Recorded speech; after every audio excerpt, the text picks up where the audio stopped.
La conférence d'aujourd'hui est beaucoup plus pointue, puisque la première, c'était les grandes lignes, la conférence est en ligne, les grandes lignes de l'histoire de l'Institut, qui mettaient en évidence qu'il y avait matière, parce que c'était quand même des documents qui, jusque-là, n'avaient jamais été exhumés. Et donc là, aujourd'hui, je lui ai demandé de revenir sur les origines, mais dans une perspective, bien sûr, beaucoup plus approfondie, puisque je lui ai demandé de parler de l'année 1917. Alors, en réalité, il va parler du contexte de la Première Guerre mondiale et du rôle diplomatique de l'hispanisme français, et en particulier de l'hispanisme parisien. Mais disons que cette conférence, en complément de la précédente, va dans le sens que je souhaiterais donner à ce centenaire, à savoir, fragment par fragment, touche par touche, de dresser un portrait de l'Institut et bien au-delà de l'hispanisme parisien et d'une partie de l'hispanisme français. Cuando hablamos del hispanismo en esta época, 1914, nos referimos a una corporación relativamente restringida. Había una sociedad de profesores de lenguas meridionales que contaba 150 socios, 150 profesores de español en la Francia de entonces, pero era una disciplina muy consolidada en el mundo universitario gracias a la creación de cátedras, la primera tan antigua como 1886 en Toulouse, había cátedras en Toulouse, en Bordeaux, en Montpellier, no en París todavía. La cátedra, los cursos de español de París no se convierten en una cátedra hasta 1917. Pero era una disciplina muy bien consolidada gracias a la existencia de una agregación de español desde 1899.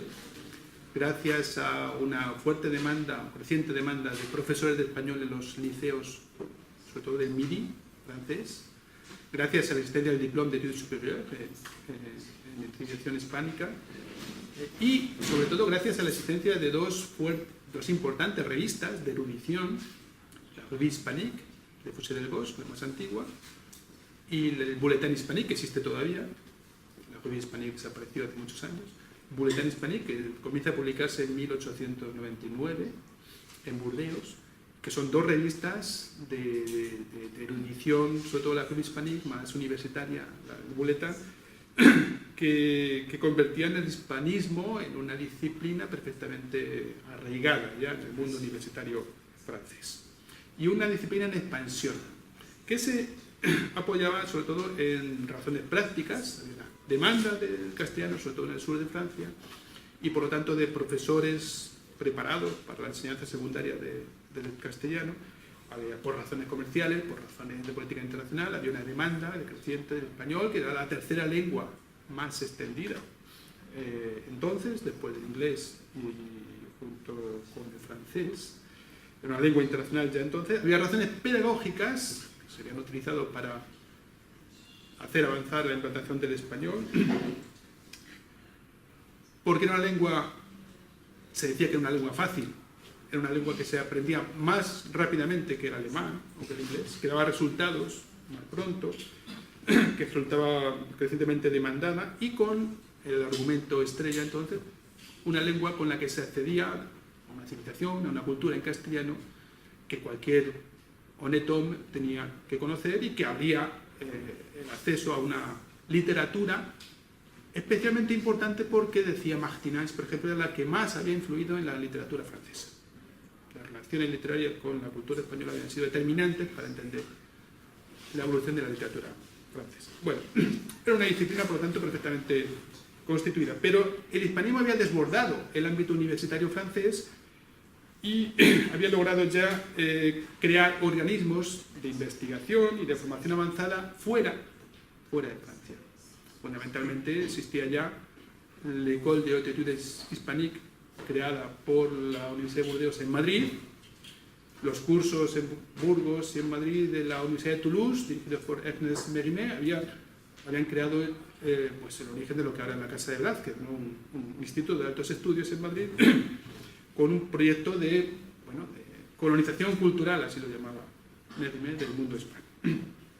Estos centros ya no respondían solo a las necesidades de una disciplina de expansión, que también, sino, y este es el argumento que voy a sostener en esta conferencia, respondían a un proyecto geopolítico, de una intención que va mucho más allá de la implantación de una disciplina académica, una intención de convertir el hispanismo en la vía de una palanca para lo que el famoso historiador de la época, Mbach de la Tour, en un artículo que publicó en 1899 en el Bulletin Hispanique, llamó una entente intelectual de España.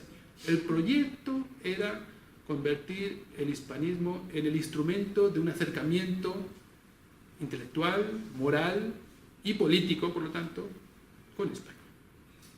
Ese artículo que fue, digamos, que definió la estrategia de toda una corporación y toda una disciplina con una proyección internacional muy importante, ese artículo clave, que insisto, es del año 1899, no es un año baladí, es justo después de la guerra del 98, de la derrota española del 98, pero también coincidió con los acontecimientos de Fashoda, que venía a ser una propuesta, según Mbach de la Tour, historiador, miembro del Institut, que provenía de Burdeos, una propuesta para que Francia abandonara sus malas compañías germanas y anglosajonas y volviera a lo que era, según Mbach de la Tour, su ambiente intelectual y político natural, el de las naciones latinas.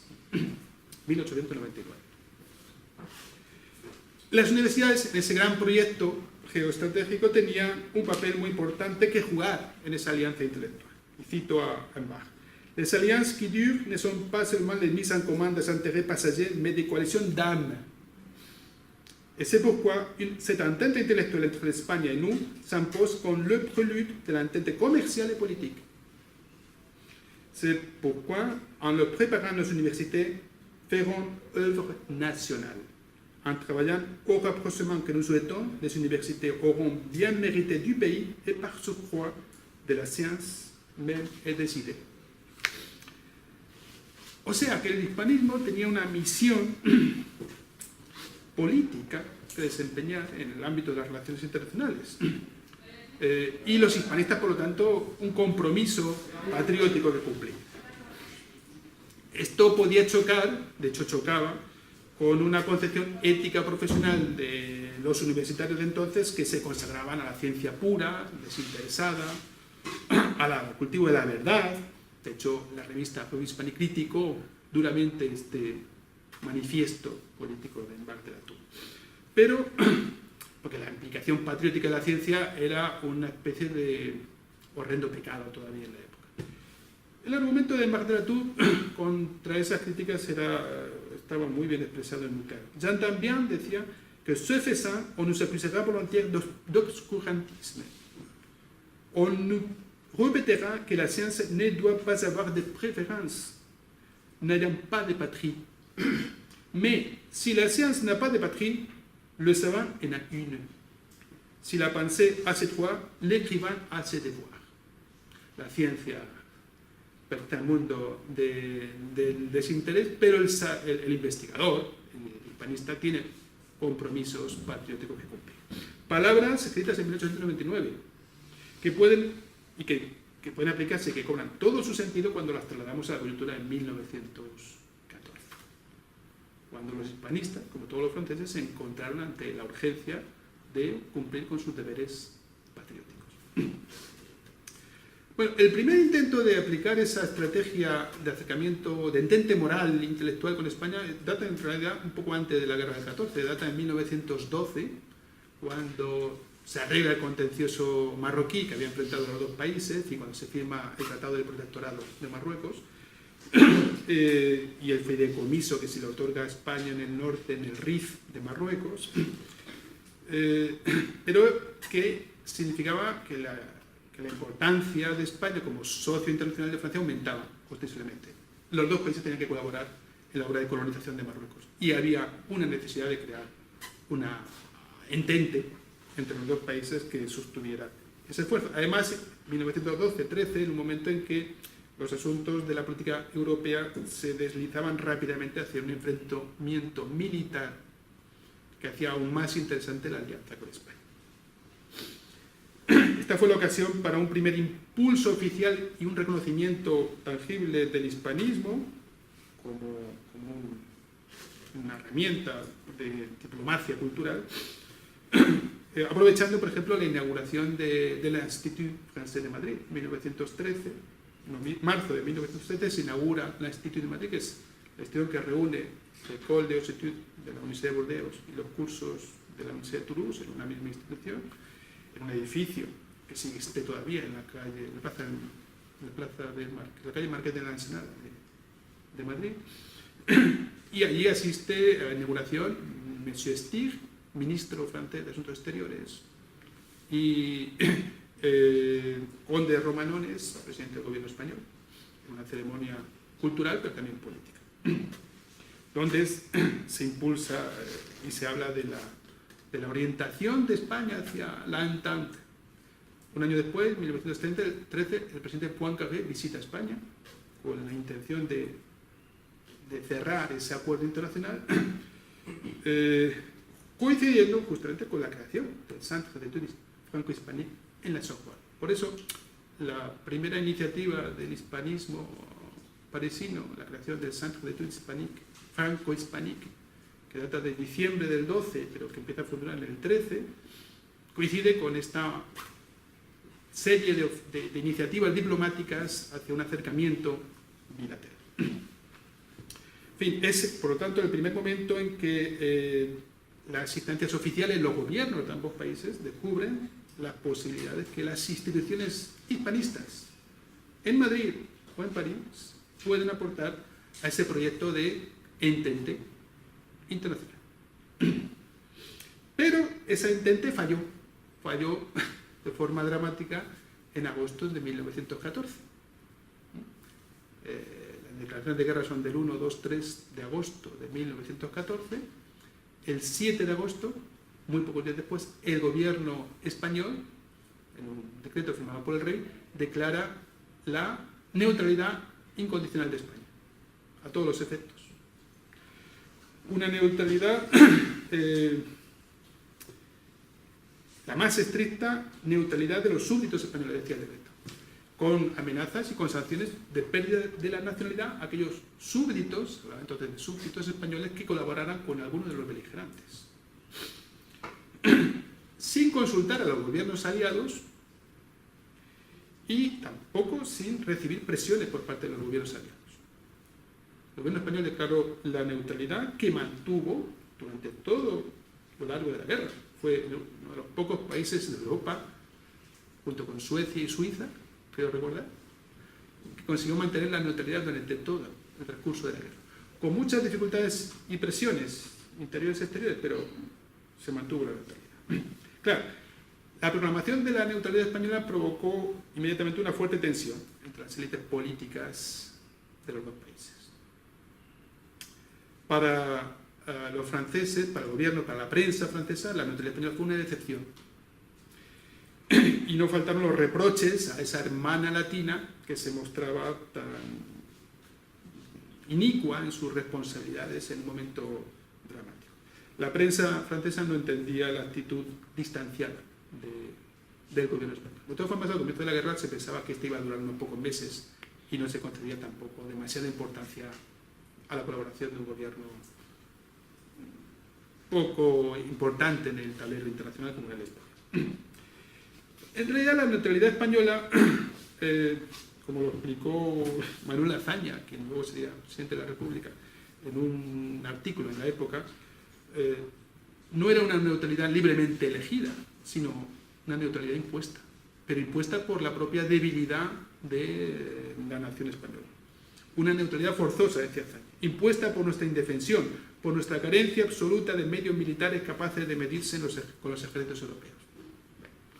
España, de verdad, no tenía ni grandes intereses que defender en un conflicto europeo, ni posibilidades de hacerlo. Difícilmente conseguía mantener el orden en el Rif, con un ejército de 60.000 hombres, como para participar en un conflicto de las dimensiones del europeo. He dicho que la neutralidad se mantuvo durante todo lo largo de la guerra. Sin embargo, la opinión española no se mantuvo por debajo de esa neutralidad oficial, por decirlo así, se decantó por una beligerancia intensa a favor de uno u otro bando. El fenómeno más llamativo, desde el punto de vista de la sociedad española, fue la fiereza con la que se enzarzó la opinión española en una polémica apasionada, frenética, que enfrentó a políticos, escritores, intelectuales que tomaron abiertamente partido por uno u otro bando. Un libro muy conocido del año 73, ya bastante antiguo, de Díaz Plaja, analizó esta polémica y se tituló Francófilos y Germanófilos. Pero fíjense que habla de francófilos, no de aliadófilos.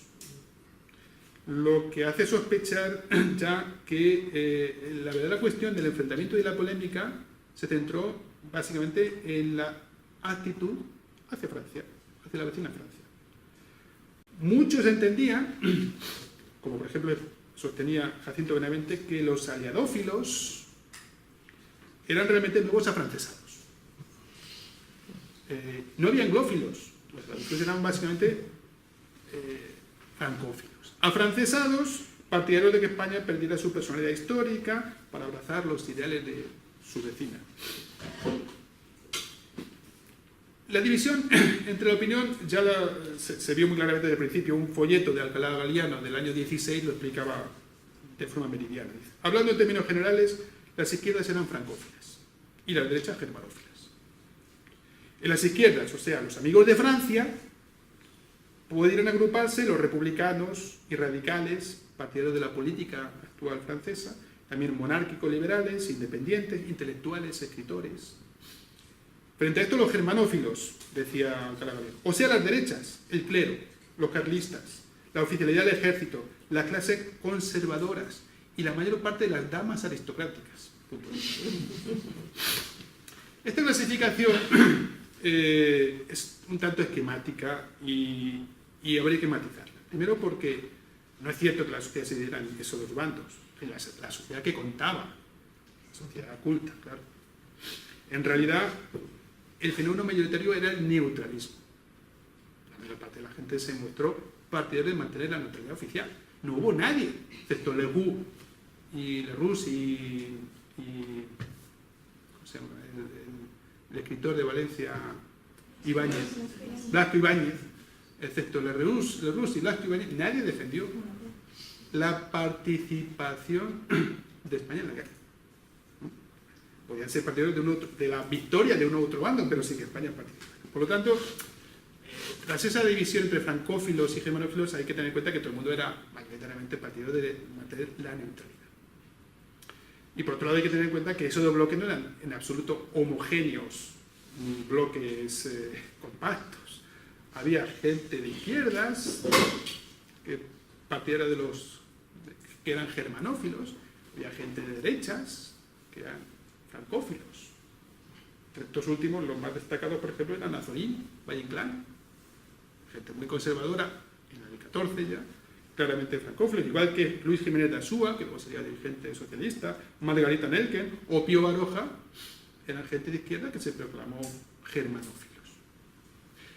La división entre unos y otros básicamente respondía a motivos de política interna española, por lo tanto, las razones de política internacional. En Cataluña, por ejemplo, claramente la aledofilia se convirtió en un acicate del nacionalismo emergente, o el nacionalismo emergente catalán utilizó la diofilia, aliadofilia, la francofilia, para hacer avanzar sus posiciones. Entre los catalanistas fue unánime la postura francófila. ¿Por qué? Porque pensaban que en este conflicto lo que se dirimía en realidad era la cuestión de la liberación de las nacionalidades oprimidas, lo que podría producir réditos a la causa del catalanismo si vencían los aliados. Es un hecho poco conocido, ahora se acaba de publicar hace poco un libro sobre ello, pero muy significativo, que hubo miles, creo que decenas de miles de voluntarios catalanes en la Legión encuadrados en la Legión extranjera que participaron como combatientes en la Primera Guerra Mundial.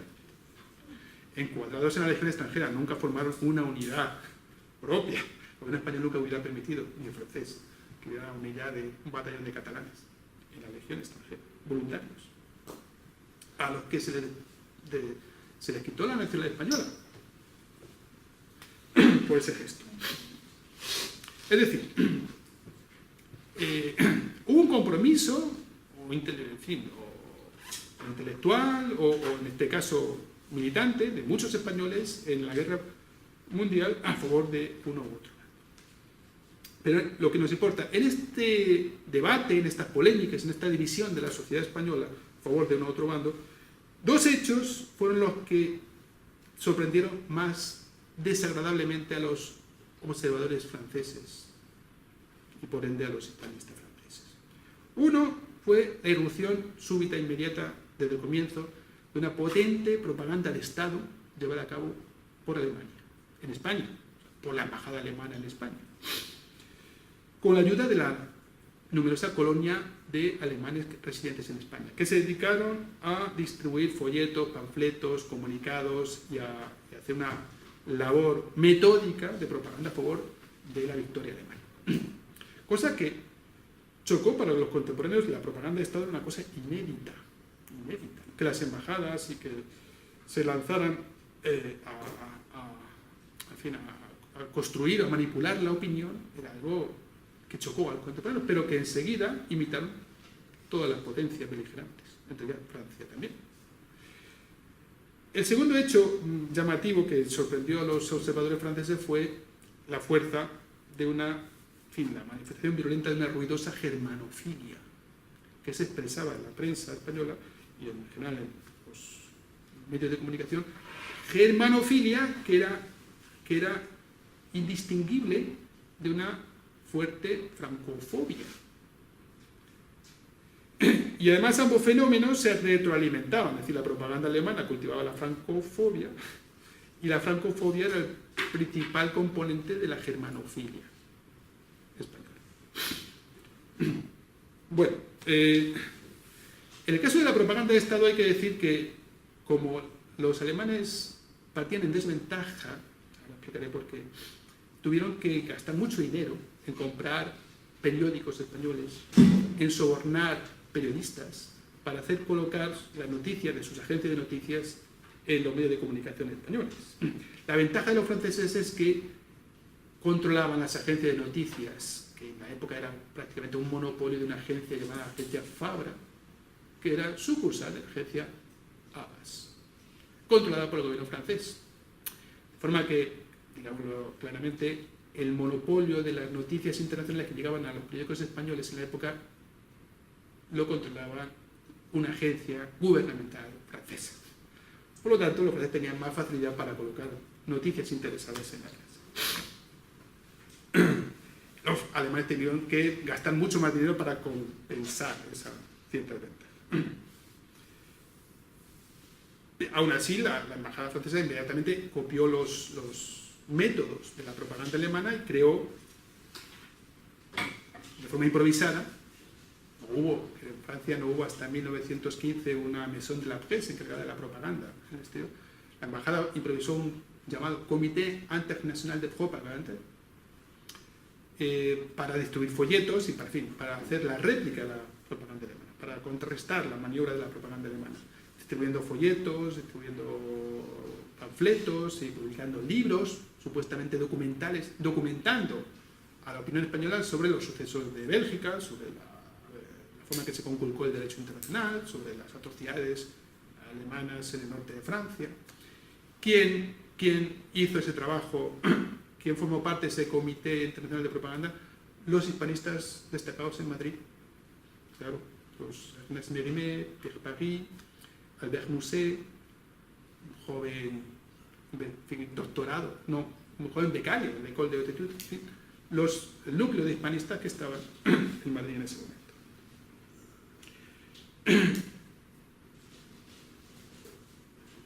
Por cierto, Marcel Bataillon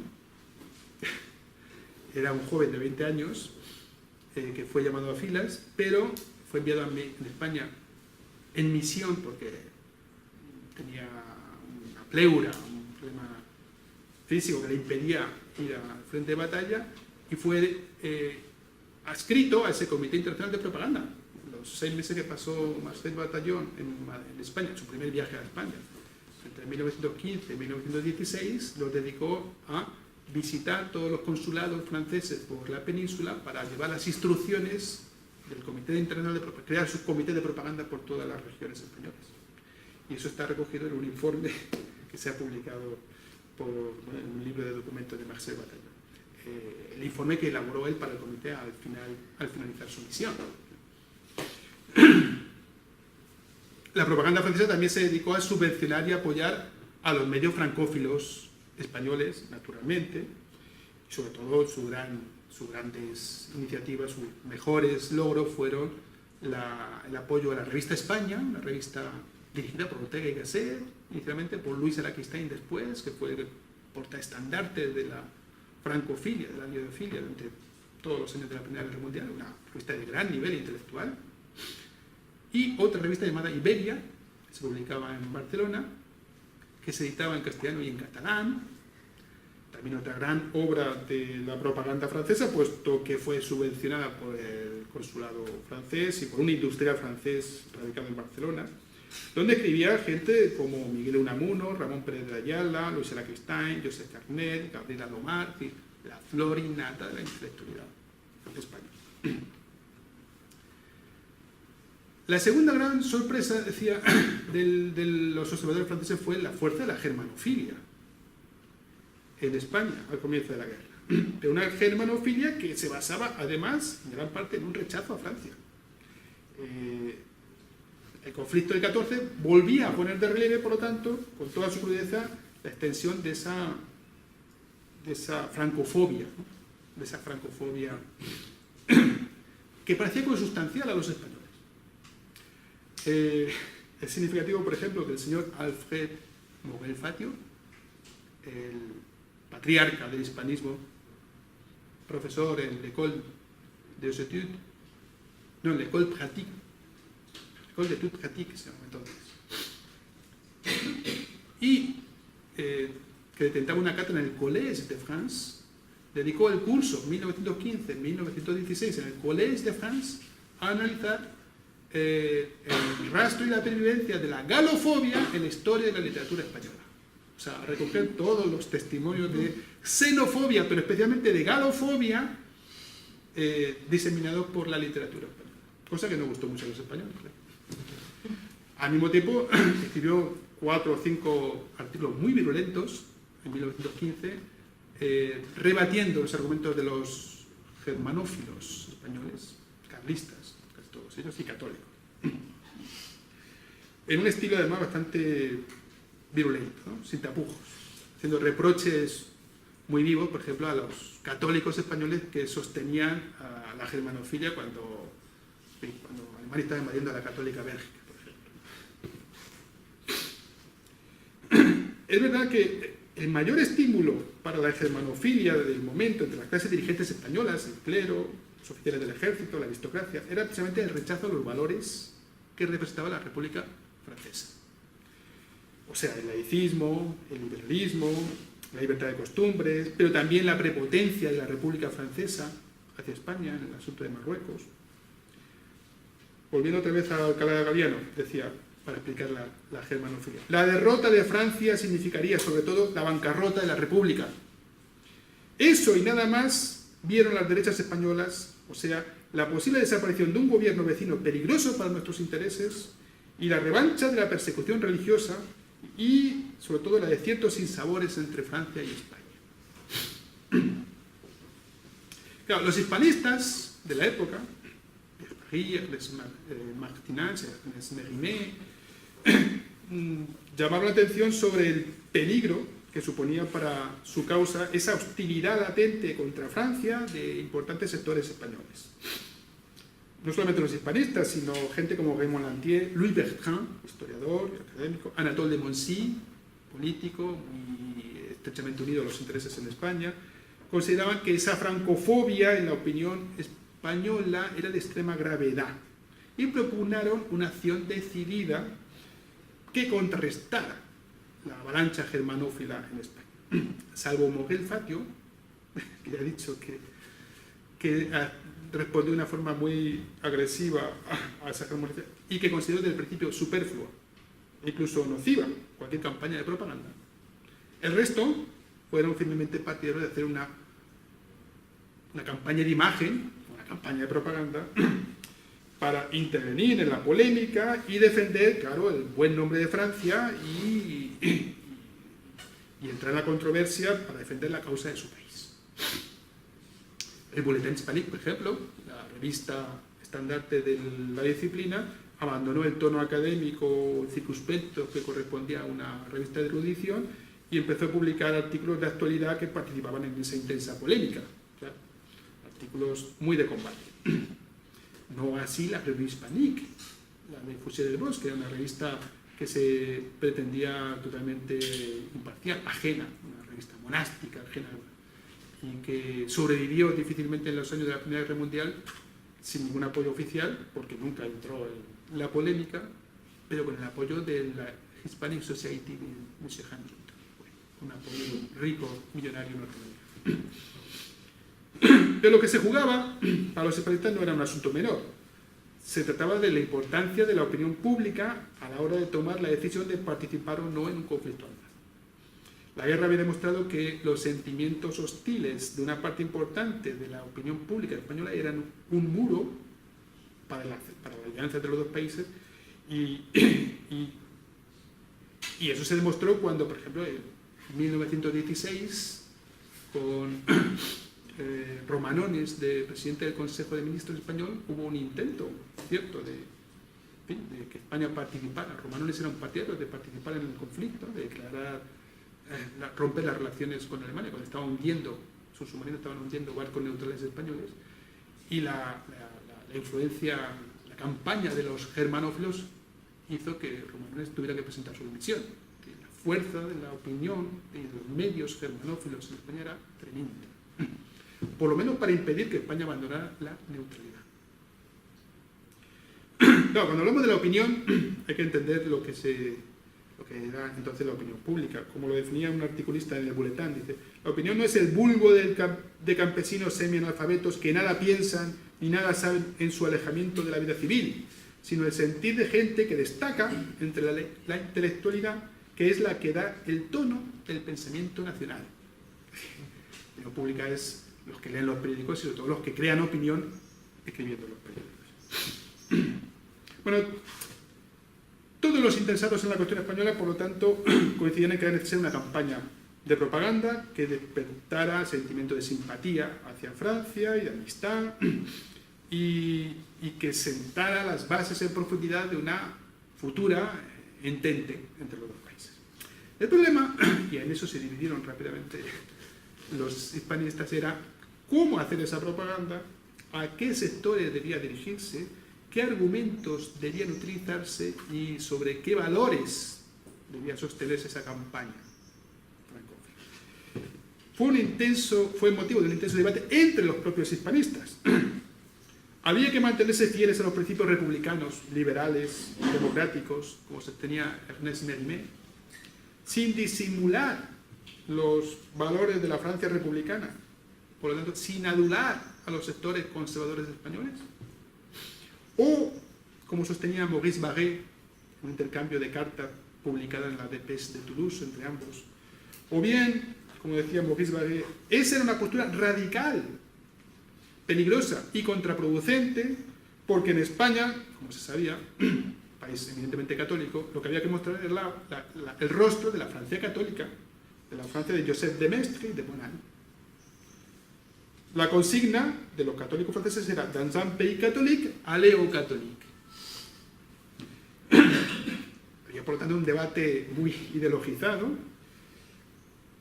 que se superponía además una lucha sobre el poder académico y la influencia cultural. ¿Quién era la voz autorizada en España para representar culturalmente a la Francia del momento?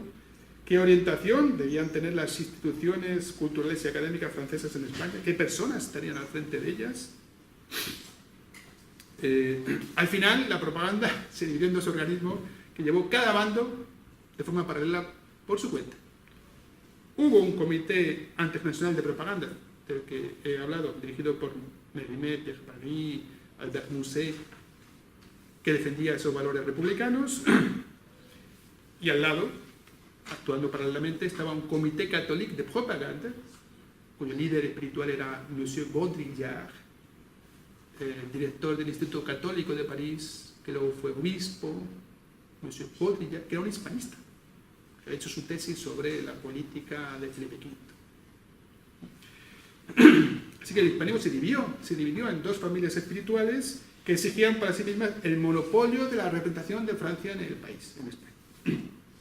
Para Georges Siraud, líder del hispanismo de Burdeos, Mérimée en Toulouse, Pierre Paris en Madrid, los tres animadores del Bulletin Hispanique, y para Martinez, líder del hispanismo de la Sorbonne, la derecha española era naturalmente refractaria a la causa francesa y propensa a la germanofilia, por lo tanto no había nada que hacer ahí. Sin embargo, la mayoría del pueblo español era favorable a los aliados y ahí es donde había que hacer el esfuerzo para atraerse a la masa de la opinión española. O sea, había que olvidarse de los germanófilos y de los carlistas, que muy apoyados por la propaganda alemana, y concentrarse en los sectores progresistas y democráticos que consideraban que eran naturalmente aliados de Francia. Esto es así, pero con matices, porque ese comité internacional de propaganda hizo realmente una campaña a favor de la causa francesa, sin renunciar a los valores de la República, pero basándose en elevados conceptos de derecho y de justicia internacional sin ningún contenido político. Es decir, que en ningún caso se deseaba aprovechar la adhesión de la izquierda española o de los republicanos españoles para no contaminar la causa aliadófila con la causa de las izquierdas españolas. O sea, que procuraron evitar la compañía de socialistas, radicales, republicanos, esos voluntarios catalanes que se alistaron en la legión extranjera, porque temían frecuentar lo que se llamaban, desde la embajada francesa, malas compañías.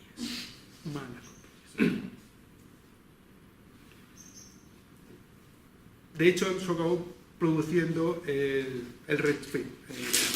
rechazo, el alejamiento de estos sectores intelectuales muy implicados en la causa aliadófila, pero que militaban sobre todo por el cambio y la reforma política en España. Esa fue la cosa de la elección de gente como Azaña, Fernández de los Ríos y demás.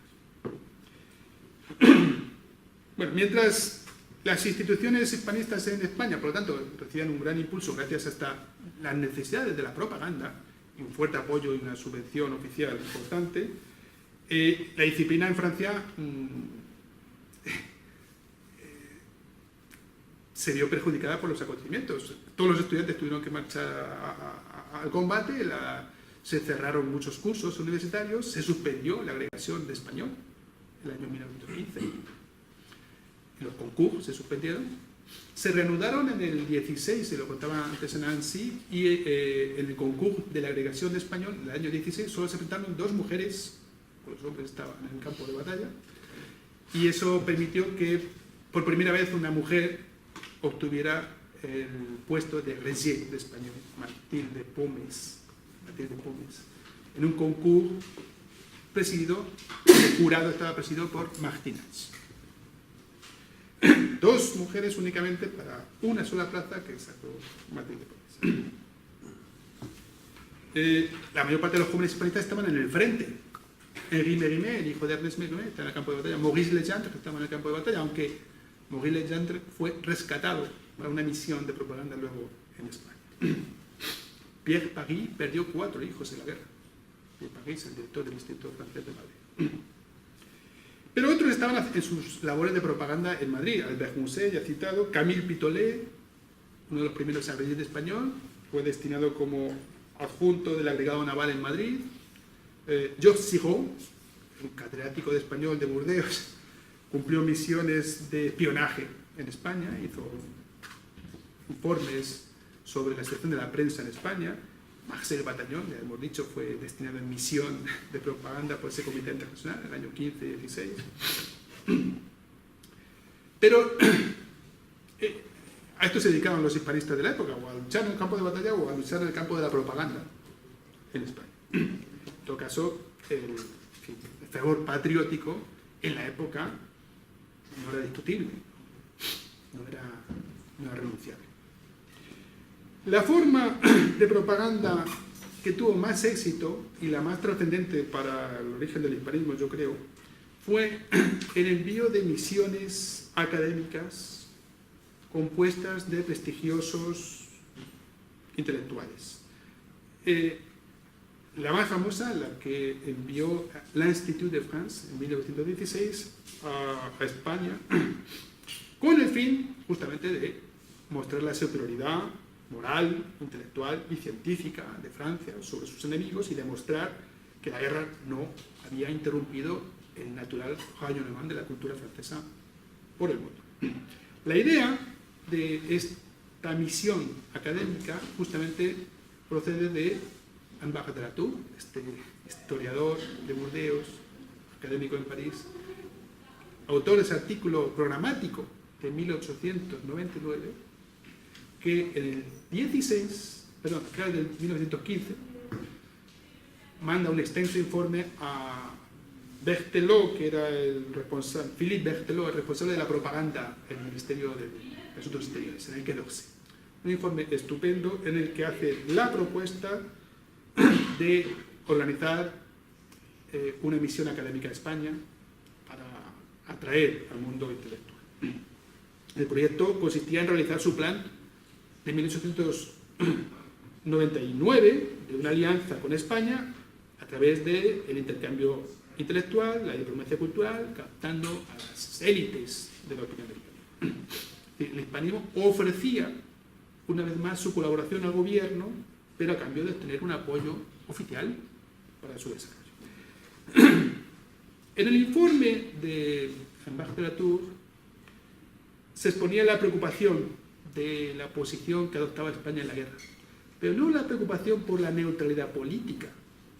Esto estaba ya admitido. En realidad, el gobierno francés nunca hizo esfuerzos reales para que España participara en el conflicto. Se conformaba con una neutralidad bienveillante, benevolente, que consistía en permitir el abastecimiento de las regiones industriales de Cataluña, el País Vasco, al ejército francés. El gran salto de la industrialización en España se produjo en esos años gracias a que las industrias españolas fueron las grandes suministradoras logísticas del esfuerzo de guerra francés. Igual que más de 100.000 españoles vinieron a Francia a trabajar en esos años para sustituir a los combatientes que iban al frente. Para el gobierno francés bastaba, por lo tanto, con una neutralidad favorable, y favorable en el sentido de que podía seguir explotando los recursos económicos de España para el esfuerzo de guerra. Por lo tanto, no preocupaba la neutralidad política. Lo que le preocupaba a Henri de la Tour era la actitud de la opinión pública española. Porque decía, derrière le gouvernement il y a l'opinion, et c'est l'opinion dont nous ne pouvons dédaigner les préférences ou les tendances. C'est un fait que dans l'élite dirigeante surtout, et pour des raisons diverses, se sont fait jour des sentiments peu favorables à notre cause. En su análisis de las razones y de los argumentos utilizados por los germanófilos españoles, Henri de la Tour destacaba sobre todo la susceptibilidad de los intelectuales, el enojo por esa imagen estereotipada que se tenía en Francia ante España, la presencia de estereotipos heredados del romanticismo, y el sentimiento de que los españoles eran injustamente despreciados por los franceses. El prejuicio más peligroso para Henri de la Tour y el más rentable para la propaganda germanófila era celui que nous ne connaissons pas l'Espagne, que nous ne savons ni l'apprécier ni même la comprendre, et qu'après, comme avant la guerre, nous continuerons à l'ignorer. Es decir, que la animosidad hacia Francia se debía a esa indiferencia persistente hacia el genio español, su historia, sus progresos, que se había prestado demasiada atención a la literatura alemana o inglesa, pero se había despreciado los aportes a la citación universal de la cultura española. ¿Quién tenía el antídoto contra ese mal? El hispanismo francés. ¿Quién podía demostrar que Francia valoraba y ponía su atención en los progresos de la cultura española? Los hispanistas franceses. Había que demostrar a los españoles que en Francia sí se apreciaba su cultura. Il n'est pas d'accusation plus dangereuse pour nous, decía Bach, que es el de ce mépris de la France parce qu'elle est comprise de tous, flatte l'amour propre d'un peuple qui met ce sentiment au-dessus de tout. Por lo tanto, la misión de académicos tenía como objetivo combatir esos prejuicios. ¿Y cómo se combatían esos prejuicios? Pues hablando de los españoles, no de la cultura francesa, sino de ellos mismos, demostrarles que en Francia se seguía el movimiento intelectual de la España contemporánea, que se concedía a sus grandes escritores y artistas todo el mérito que tenían, sería una forma de rendir homenaje a la originalidad de España, a su glorioso pasado, a su porvenir, una propaganda discreta, decía Ambach de la Tour, de forma que pareciera no oficial, por supuesto, que era un homenaje espontáneo de la intelectualidad francesa a la cultura española, que no revestía ninguna forma oficial, aunque estaba financiada por el Quai d'Orsay, obviamente. De hecho, se pedía y se concedieron 20.000 francos para financiar la misión de la Institut. El objetivo era también facilitar el contacto personal, ¿no? Esa misión de la Institut sería presentada en las principales ciudades españolas a la élite intelectual, el Ateneo, las academias, la corte, en fin, se pretendía una comunicación estrecha entre las élites de ambos países, ¿no? Para actuar sobre aquellos que tienen el poder de hacer cambiar la opinión del país, los intelectuales. Tous ceux en España representan la opinión ou sont capables d'agir sur elle. Este era el cible de la misión. Pero la misión tenía que componerse de personas de enorme prestigio. Bach era miembro del Institut, de la Académie des Sciences Morales et Politiques, y no había en la Institut personalidades suficientemente competentes como para hablar de la cultura española. Al final se compuso de personalidades muy competentes que hablaron de la cultura francesa. El presidente de la comisión era Etienne Lamy, estaba el filósofo Henri Bergson, el naturalista Edmond Perrier, el organista Charles Vidor, el propio Ambach de la Tour, que luego sería diputado, y Maurice Legendre, futuro director de la Casa de Lascaux, era el secretario de la comisión, que se le hizo venir del frente de batalla para acompañar a la misión de académicos.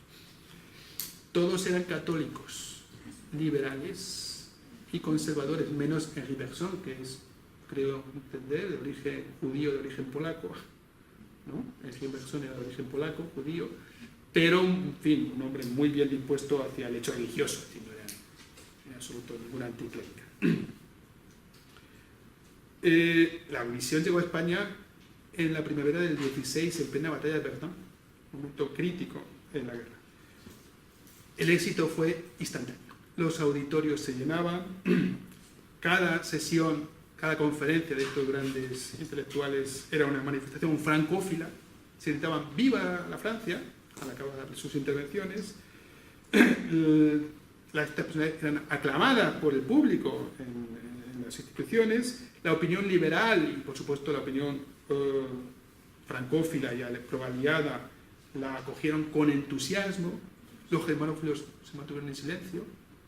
Fue un gran éxito de propaganda que consiguió, además, llamar la atención incluso entre los propios poderes públicos franceses y la prensa francesa sobre la existencia de una fuerte corriente francófila en España. Entonces, las noticias que se publicaban en Francia sobre España eran o de indiferencia o de indignación por la existencia de la germanofilia. Esta corriente de entusiasmo francófilo que generó la misión de académica francesa mostró que también había una francofilia activa y militante. De aquella misión se derivaron muchas consecuencias. La principal, una de ellas, aparte del efecto mediático que tuvo, obviamente, pues de ahí surge el origen de lo que ahora es la Casa de Velázquez, ¿no? En una conversación entre Vidor y el rey Alfonso XIII se maneja el proyecto de por qué no crear en Madrid una academia de bellas artes a imagen y semejanza de lo que era la Villa de Médicis de Roma. Ese proyecto lo recoge el rey, que dona un terreno a cambio de que el gobierno francés construya un edificio. Y ese es el origen de lo que se llamó, de lo que es todavía la Casa del Arte, ¿no? El edificio no se acabó, se empezó a construir en los años 22, se acabó hasta el año 28, cuando se inauguró. Pero el origen es crear una academia de bellas artes ligada al Institut, a la Academia de Bellas Artes del Institut, que acogió también a l'École des Études Hispaniques de la Universidad de Burdeos. Por eso hay dos secciones todavía, ¿no? La Casa del Arte, ¿no? La artística y la científica. Otro gran éxito, la historia de la Casa del Arte la ha estudiado Jean-Marc Delaunay, hay un libro que cuenta ese origen de la institución. Otro éxito de la misión académica fue que consiguió que una misión de intelectuales españoles correspondiera a la visita en otoño del 16.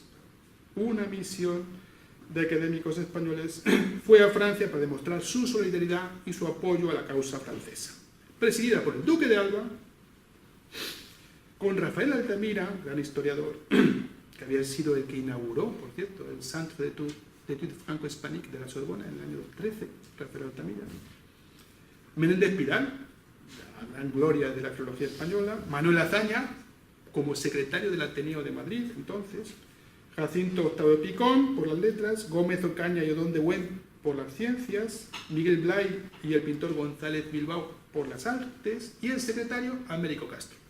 Es decir, lo mejor de la intelectualidad francófila de la España de entonces. Todos francófilos convencidos, por supuesto, que venían aquí a demostrar la simpatía de la intelectualidad española por la causa de Francia.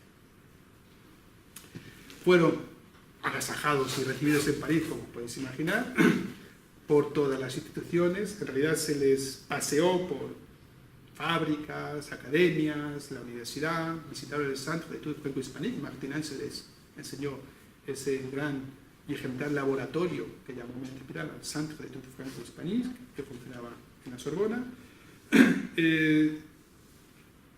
Fue una demostración de la fuerza de la cultura francesa, de los logros, pero no se les permitió hablar. A diferencia de los académicos franceses que iban a Madrid y que disertaban con salas repletas y con el fervor de los alerófilos, los académicos españoles venían a París, asistían a una sesión del Institut francés como espectadores. Se les enseñaba el esfuerzo que estaba haciendo el país y la normalidad con la que se vivía en el país de la época, pero no había multitudes que aclamaran a los académicos españoles ni se les dio el don de la palabra. Salvo en una sesión que se organizó en el anfiteatro Richelieu de la Sorbona, con la presencia del decano de la Facultad de Filosofía y Letras, donde se leyó un discurso de Menéndez Pidal. Se leyó porque lo leyó Martinás. Menéndez Pidal escribió el discurso, lo leyó Martinás.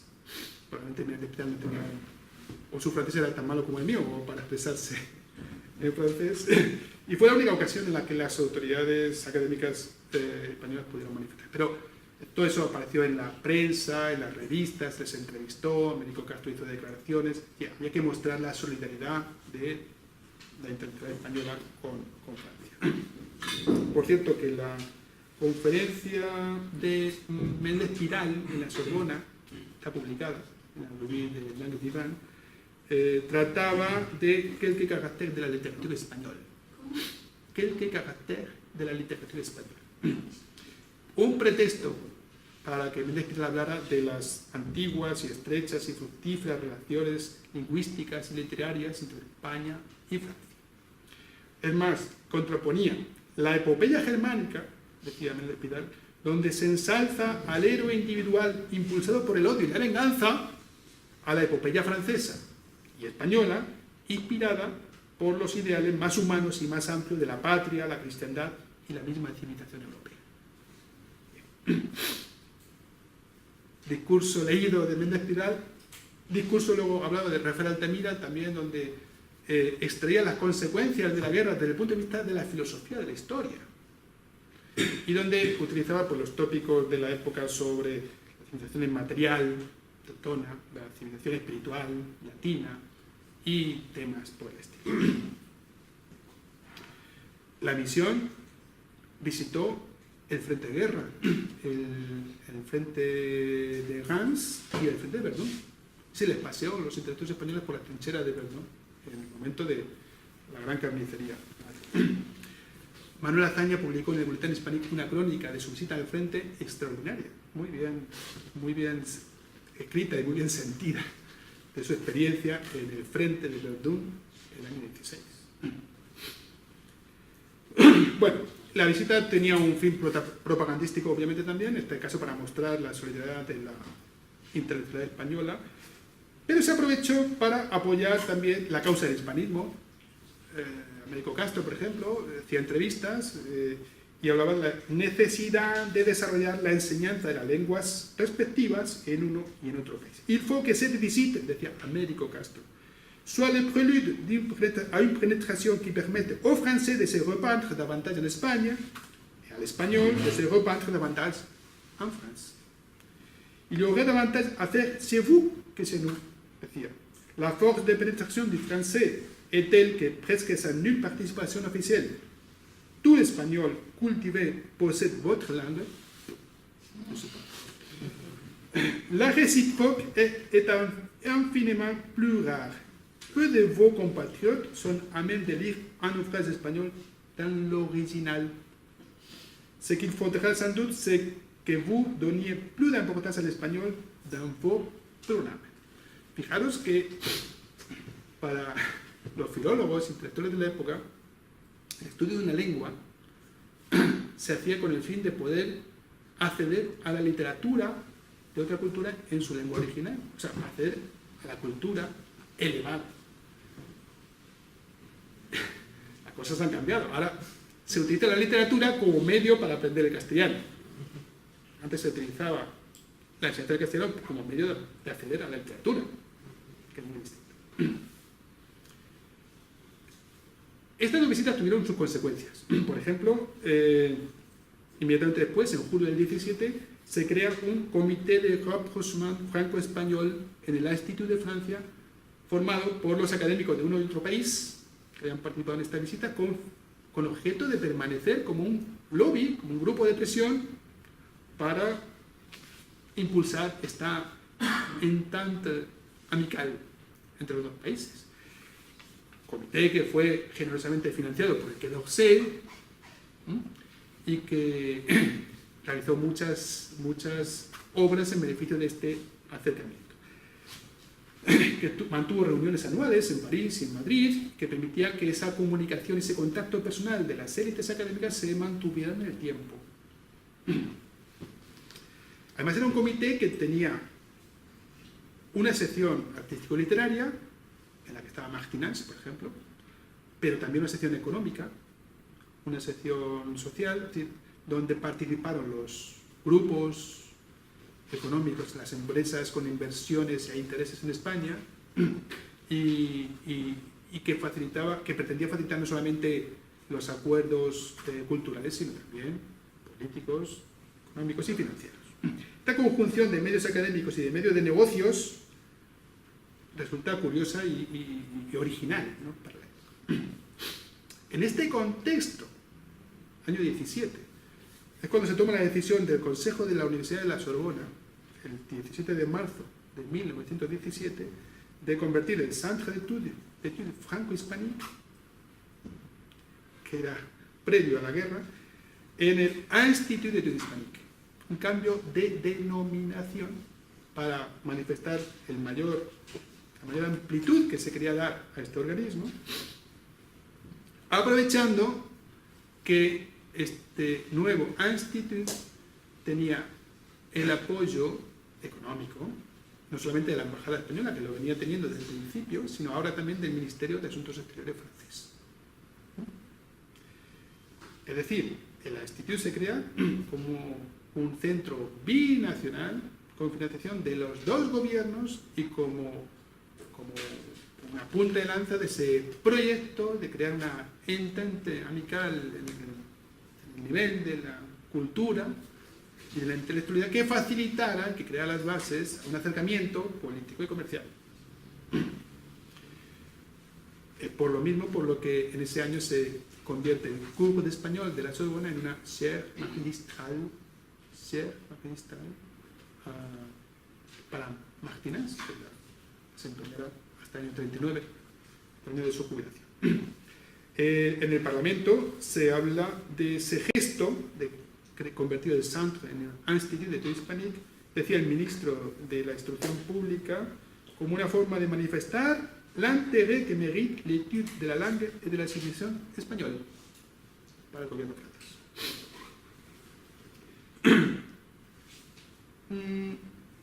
Por lo tanto, voy concluyendo, es verdad que la implantación y el desarrollo de la enseñanza de las lenguas vivas, entre ellas el español, en la universidad se basaba en razones prácticas, como decía al principio, la necesidad del comercio, de las relaciones internacionales, la obligación de formar profesores para los liceos, que enseñar un idioma cada vez más demandado.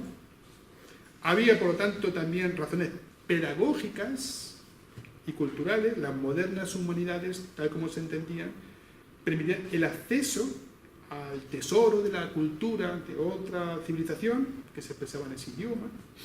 Un hombre cultivado no podía ignorar las aportaciones a la civilización de una cultura original como la hispana, razones prácticas, razones pedagógicas, pero lo que demuestra la historia de esta implicación del hispanismo en la Primera Guerra Mundial es que además, para su implantación y desarrollo existían razones geopolíticas. Es decir, el hispanismo servía para reducir la distancia entre dos naciones entre las que había prejuicios, estereotipos negativos y cierta hostilidad heredada de la historia. El hispanismo servía para facilitar la comprensión entre la opinión pública de ambos países. Esta era una concepción de la filología muy antigua, heredada de Herder, por ejemplo, ¿no?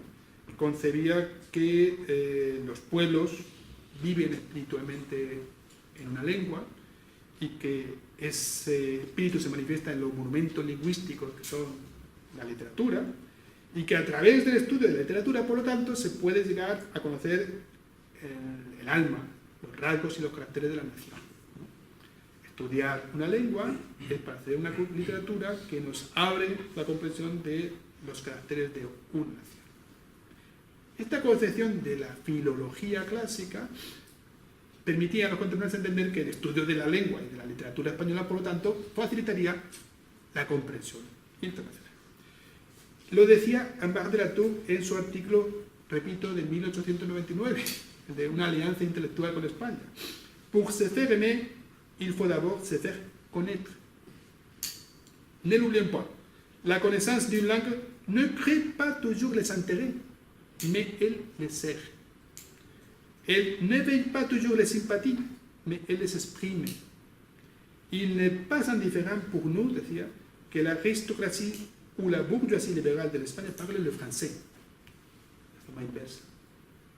No era indiferente que se extendiera el estudio del español en Francia. Esta reducción de la distancia, esta nueva función atribuida al hispanismo, era una competencia específica de estos expertos, que eran los hispanistas, expertos en una lengua, en una literatura, en una cultura diferente. De forma que se puede demostrar, por lo tanto, que cuando aumenta el interés por las relaciones políticas con España, aumenta el apoyo a las instituciones hispanistas. Que cuando el papel del hispanismo adquiría una importancia estratégica, en el caso de la Primera Guerra Mundial, contó con el beneplácito y con el impulso de las instancias oficiales de ambos países. Por ello, los hispanistas, no solamente por sentido patriótico, sino por interés corporativo también, no dudaron en poner sus competencias al servicio de la patria en peligro, asumiendo labores de propaganda o de espionaje a veces en España, y sobre todo organizando un intercambio de intelectuales que creara un entorno empático entre las élites de los dos países. Esta colaboración exigía una contrapartida, el apoyo oficial, era un acuerdo entre las élites del hispanismo y las instancias gubernamentales. Por eso fueron aquellas instituciones que mejor cumplían esa labor de puente entre la intelectualidad de los dos países, el Institut de Madrid o el Centre d'Études Franco-Hispaniques de París, las que más se beneficiaron de esta coyuntura en términos de apoyo oficial. Porque la coyuntura de la Primera Guerra Mundial, en definitiva, permitió poner de manifiesto los servicios que una disciplina como el hispanismo podía rendir a la internacional. Entonces, la pregunta es si el uso si ese modelo de análisis herteriano es descriptivo o es analítico, es decir, ¿es un concepto que está en los propios textos de la época o es un concepto que has aplicado tú como analista para explicar? Vale, si es un concepto analítico, lo entiendo perfectamente. En la Primera Guerra Mundial, el gran debate internacional desde el punto de vista cultural es esa contraposición entre la culture y la civilización. Bien conocido el manifiesto de los sabios franceses, 90 sabios defendiendo la causa francesa en otoño del 14, y la respuesta, entre otros, de Henri Bergson, que escribió libros sobre... hubo una confrontación intensísima entre intelectuales y sabios de ambos países sobre la legitimidad de la causa de unos y otros, que giraba justamente en torno a esa distinta concepción de la cultura y de la civilización. No sé si conoceréis muchos de vosotros el libro de Julien Benda, La Raison de Claire, que unos años después hace una crítica demoledora de esta implicación patriótica de intelectuales, escritores y sabios sin límites en la Primera Guerra Mundial. Entre el terreno de la Casa de Velázquez y nuestro terreno había una diferencia abismal, solamente con mirar alrededor. Tú sabes que tenemos 3 edificios que son 3 donaciones: el Instituto Hispánico, el Oceanográfico del Príncipe de Mónaco y el de Geografía de la Princesa Condesa de Visconti, para homenajear a su padre. El Instituto Hispánico era el más bajo, un solo piso. El terreno más extraordinario que se podía elegir. Corto, pequeño, irregular, en fin, que carecía de todo lo necesario para ser un instituto. Carecido. En comparación con el magnífico terreno de la Casa de Velázquez, en la ciudad universitaria. Eso demuestra, sin embargo, a pesar de lo que has dicho, el poco interés de nuestro país para las cosas de España, porque en aquellos tiempos aquel terreno era totalmente o casi vacío. Solamente se había dedicado un pequeño desván para la pobre Marie Curie, para sus investigaciones atómicas. Por lo tanto, se hubiera podido regalar un terreno un poquito más grande y construir un piso más. Bueno, tengo que observar que en realidad el regalo que en reciprocidad por el terreno de la Casa de Velázquez fue el del Colegio de España, de la Cita Internacional. Cuando se inaugura la casa, en el año 28, viene Alfonso XIII a elegir un terreno para el equivalente a la Casa de Velázquez, que se concedió allí en la Cité porque estaba en ese momento en pleno desarrollo el proyecto de la Cité Internacional. No era una contrapartida. La ciudad universitaria invitaba a los grandes países europeos a construir su pabellón regalando el terreno. Eso. Pero no a contrapartida. Bueno, era la forma de corresponder a la creación de la Casa de Velázquez en Madrid. Lo que pasa es que el Colegio de España no se convirtió en una escuela de altos estudios ni nada parecido, es una residencia universitaria, que no es lo mismo que la Casa de Velázquez de Madrid. Segundo, durante las campañas me imagino que ha habido una producción muy grande de clichés impresos, de fotografías o de diseños, de dibujos, que a lo mejor iban retomando, no, o sea, se me ocurre, si hubo una producción visual, precisamente para acentuar los golpes de apoyo de uno de los dos bandos, ¿no? No sé si lo has encontrado mucho, porque me imagino que se han de haber repetido un montón de estereotipos actualizados a lo que le estaba pasando a España, que se había quedado sin colonias, por ejemplo. El esfuerzo de propaganda orientado hacia América Latina se hacía desde París y Martínez fue uno de los actores más importantes. Y continuó haciéndolo. Martínez fue quien había recorrido toda América Latina creando institutos y centros de la Sorbona, delegaciones junto con Georges Guimard en América Latina. Fue un hombre especialmente orientado a las relaciones no con España, sino con América Latina. Digamos que había una división de funciones. La Universidad de Toulouse y Burdeos concentraban su actuación internacional en la península. La Universidad de París concentraba su actuación en América Latina. De hecho, en los años 20 se creó un instituto francés en Buenos Aires, dependiente de la Sorbona. O sea, que la campaña de propaganda hacia América Latina tenía otros canales y estaba situada específicamente aquí en París, ya desde París. Tú me preguntas sobre el contenido de los contenidos de los folletos, de la propaganda. La producción visual. La producción visual. Bueno, todavía en la época la propaganda era sobre todo a base de brochures, escritos que se repartían a través de los consulados a las personalidades de cada localidad, de cada provincia, eran escritos. Se inició al final de la guerra la propaganda a través del cine.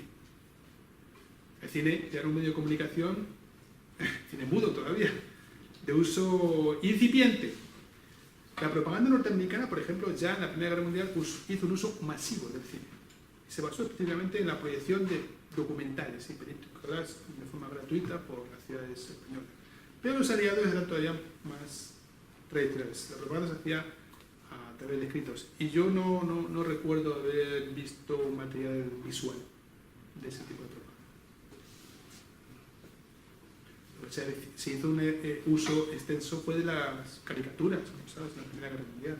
Hay muchísimas caricaturas de los dos bandos publicadas en la prensa española. Las más famosas son las caricaturas de Bagaría, un famoso caricaturista que publicaba mucho en la revista España, en Iberia. Claro, estas revistas aliadófilas contienen material gráfico en forma de caricatura muy interesante.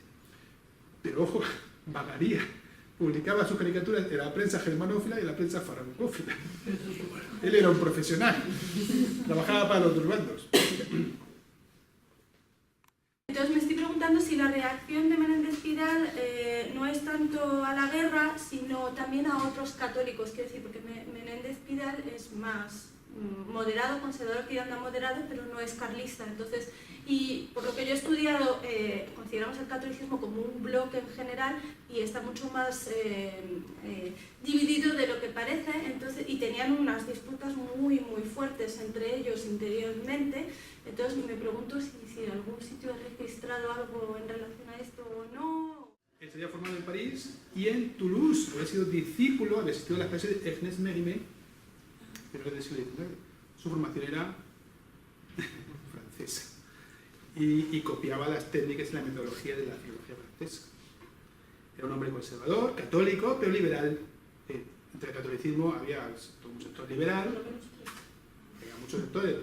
Lo que destaca en la cultura de la Primera Guerra Mundial es la toma de posición casi unánime de la jerarquía católica de los obispos a favor de la germanofilia. No hay que confundir la jerarquía católica con los católicos.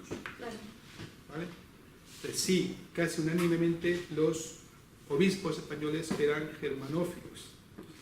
Por eso tuvo tanto impacto la misión del señor Baudrillard, que que el director del Instituto Católico de París, reconocido hispanista, otro obispo, se paseó por todas las diócesis españolas convenciendo a los obispos españoles de que la causa francesa también podía ser la causa del catolicismo. Y por eso ese comité católico de propaganda fue generosamente financiado por el Quai d'Orsay, porque era una propaganda muy efectiva entre los medios germanófilos españoles. Claro, parecía un poco contradictorio que la jerarquía católica española apoyara la causa teutona, un país protestante, la mayoría, que había martirizado a la católica Bélgica, que había bombardeado la Universidad de Lovaina, pero era un motivo, motivos eran de política interior. La causa germanófila representaba en España la causa del orden social, del conservadurismo, de la monarquía en su vertiente más autoritaria, la preservación de los valores morales. Y la República Francesa representaba todo lo contrario. Bueno, todavía la izquierda española, cuando se manifestaban en esos años, cantaba la Marsellesa. No cantaban la Internacional, cantaban la Marsellesa. Mi pregunta era sobre el hispanismo norteamericano, porque se crea la Casa de las Españas en 1916. Obedece también a esta lógica de aliofilia, etc. Pues sí, incluso en las revistas francesas, de la Voluntad Hispánica y la Revolución de la Época, se hace crónica del extraordinario auge que tiene el hispanismo en Norteamérica en esos años. Se multiplica por 400 el número de alumnos en las universidades y en los high schools norteamericanas que estudian español. El efecto es fácil de comprender. En Estados Unidos, las lenguas vivas que se enseñaban eran el alemán y el francés. Con el comienzo de la guerra, y sobre todo con la acción de la propaganda oficial en contra de Alemania, la demanda del alemán se hunde. En Estados Unidos se abandona, se contamina el estudio del alemán con la causa germanófila, por decirlo así. Como en el país se está demonizando los valores de la Alemania imperialista, militarista, autoritaria, guillermina, el estudio del alemán se derrumba y es sustituido por el castellano. No llega al nivel de francés, pero avanza muy rápidamente el estudio del, en fin, la demanda del castellano en las enseñanzas secundarias y sobre todo en las universidades norteamericanas. Y esa coyuntura la aprovecha la Junta para la Prestación de Estudios Española para crear el Instituto de las Españas que encargan a, ¿cómo se llama? ¿A Homero Serís? No. ¿Cómo se llama? Hay un catedrático, un discípulo de Menéndez Pidal que es enviado a Nueva York como catedrático en la Universidad de Columbia, contratado por la Universidad de Columbia, pero que crea ese Instituto de las Españas, que es el gran centro aglutinador de la expansión del estudio universitario del español en Estados Unidos. Tiene un auge impresionante en los años consiguientes, como consecuencia del abandono del alemán. Por cierto, en Francia hay un remedio de intentar algo parecido. Martinez, en los informes como presidente del jury de la agregación que hace el año 16, 17, 18, manifiesta continuamente en esos informes que se admiten al ministro de Instrucción Pública que es el momento de acabar con el estereotipo de la bondad del alemán, que la coyuntura aconseja sustituir el alemán por el castellano. Hace causa de la guerra para empujar el avance del castellano, sin mucho éxito. Pero es un argumento utilizado por los hispanistas para decir, ahora hay que avanzar con el castellano. De otras cosas, porque dentro de este movimiento de la vuelta a las raíces latinas del país y el abandono de ese espejismo teutónico que nos invadió desde 1870, lo dice Martínez, desde 1870 estamos cegados por el espejismo teutón. Ha llegado el momento de volver a las luces de la cultura latina, además. Pero aquí no se derrumba el estudio del alemán y el castellano sigue progresando muy lentamente en los años de preguerras. ¿Cómo explicas que se derrumbe en Estados Unidos y no en Francia? Por nuestra relación muy peculiar de amor-odio con Alemania, que hace que bueno, saber la lengua del enemigo que está al lado, pues ayuda. El alemán gozaba de una del prestigio de ser una lengua de cultura, de alta cultura. Las mejores universidades eran las alemanas, la ciencia se empezaba en alemán, cualquier científico en cualquier rama de saber tenía que conocer el alemán para estar al día. Y además se creía, ortotópico de la época que tenía virtudes pedagógicas. Debido a su dificultad, ponía a prueba la inteligencia y el tesón de los alumnos. Mientras que el castellano era lengua fácil, era la lengua de vagos y maleantes. Los estudiantes más vagos eran los que elegían. Sabéis que en el sistema francés de la época, y este era el mecanismo que explicaba la preeminencia del alemán, en los bachilleratos de clásicos y lenguas, se estudian dos lenguas, obligatoriamente. Y en el baccalaureat se elegían dos lenguas. Pero necesariamente una tenía que ser una lengua principal, el inglés o el alemán. No podía ser el castellano una lengua principal. Solo se podía elegir el castellano como lengua secundaria. El español o el italiano. O sea, se enseñaban 4 lenguas, pero siempre el inglés y el alemán eran la lengua principal, se daban más horas, más años, más cursos, y el español con el italiano era la lengua secundaria, que estudiaban menos horas, menos años. Y eso era una norma del ministerio desde 1902, que los hispanistas continuamente querían invertir y que nunca lo lograban, ¿no? Convertir el castellano en lengua principal, o sea, permitir, decir Martínez, ¿por qué no permitir que los alumnos en el baccalaureat puedan presentarse con español y portugués? O español e italiano, pues porque el ministerio no lo permitía. El alemán se mantuvo como lengua principal. Además existe una diferencia entre Estados Unidos. En Estados Unidos, entre otras cosas, las unidades tienen total libertad para cambiar los planes de estudio en función de la demanda. Esa puede ser una razón por la que en Estados Unidos el cambio fue mucho más acelerado y más brusco, porque realmente la demanda del castellano creció exponencialmente y se hundió la del alemán. Eso permitió la presencia de institutos de España que el hispanismo en Estados Unidos adquiriera un tono extraordinariamente e intensamente peninsular. Fue un hispanismo muy ligado a la cultura hispánica española, a la literatura española, ni caso de lo que ocurría en América Latina. Eso llegó en los años 60, 50, 60. La irrupción del interés por la literatura latinoamericana, la presencia de profesores y escritores latinoamericanos en las universidades norteamericanas es muy posterior. El hispanismo norteamericano es básicamente de orientación muy peninsular, ayudado además por el exilio después de la guerra civil de muchos famosos, en fin, Américo Castro, por ejemplo, de muchos y muy reconocidos, Sender y tantos otros intelectuales españoles que se instalaron en las universidades norteamericanas gracias a la oferta de puestos muy interesantes para ellos. Porque consolidó todavía ese carácter muy peninsular del hispanismo norteamericano, que ahora está en crisis, claro. Completamente en crisis.